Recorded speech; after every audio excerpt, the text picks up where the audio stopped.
DHS has taken my daughter from me, and my wife is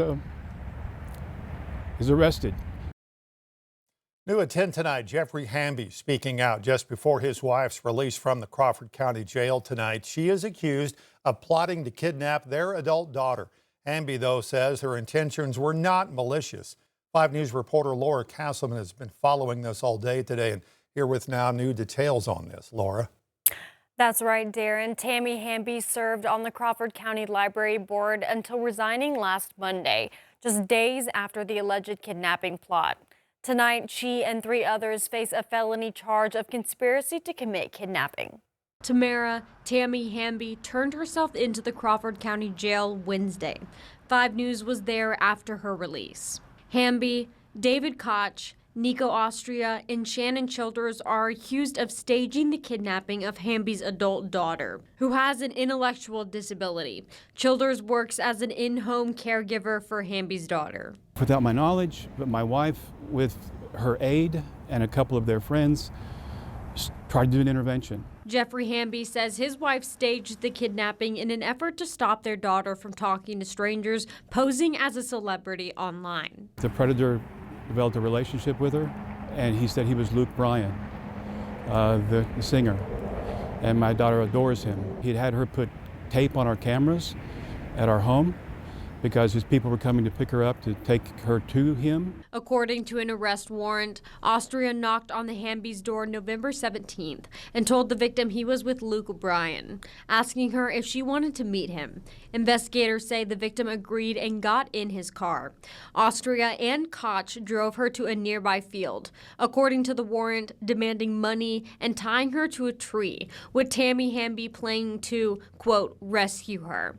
Deputies say the daughter was zip-tied, tried to escape, and was tackled and threatened by the men before eventually freeing herself and running to a nearby house, where a resident called police. Ultimately, it turned into a situation where the daughter was severely frightened, was scared. Crawford County prosecutor Kevin Holmes says all 4 suspects face charges of endangering the welfare of an incompetent person and conspiracy to commit kidnapping, which carries a penalty of 10 to 30 years in prison if convicted. These aren't hardened criminals. These aren't people that have any criminal record whatsoever. But I mean, they made horrible decisions, and those decisions have consequences, and that's why we're in the situation we're in today.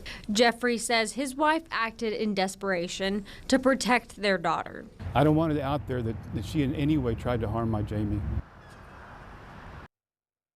Jeffrey Hamby tells us Arkansas Department of Human Services now has custody of his daughter.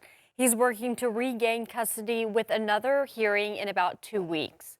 Laura Castleman, 5 News. All right, Laura, thanks. We have also learned tonight Northwest Arkansas lawyer and philanthropist Jim Blair has died.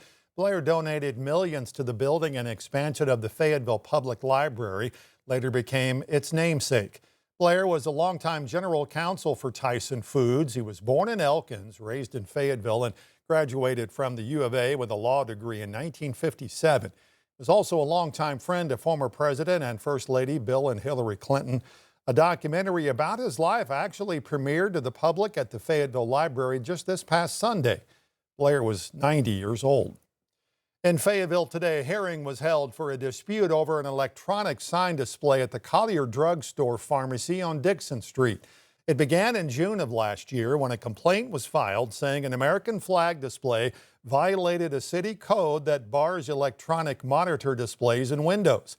Well, now a judge says the dispute is a question of the law and will move to a circuit court. He also said it has the potential to go to the Arkansas Supreme Court. We told you last night the Dardanelle Lock and Dam was closed down for 12 days along the Arkansas River after a barge hit and damaged a gate. Well, now, U.S. Army Corps of Engineers says repairs are finished and navigation is back underway. Crews worked through the holiday, lowering the pool and making underwater fixes. They say now traffic will move back through the waterway, which carries more than 12 million tons of goods every year. It is a multi-million-dollar commitment to improve playgrounds at every elementary school in Fort Smith. ground was broken at Barling Elementary to begin the multi-year project that will eventually see new equipment at all elementary schools in the district. Superintendent Marty Mahan says it'll make a huge difference when all is said and done. They should expect to see a huge new playground that'll actually have the capacity to hold about 125 kids at one time. They'll also see a commitment to maintaining our existing playground equipment that's functional and in good use. But they'll just see an overall upgrade to the experience, and it'll be another great reason that Fort Smith should be the best option for our parents and students. Up until now, funding for new playground equipment came from the PTAs at each school. Mahan says that's all changing.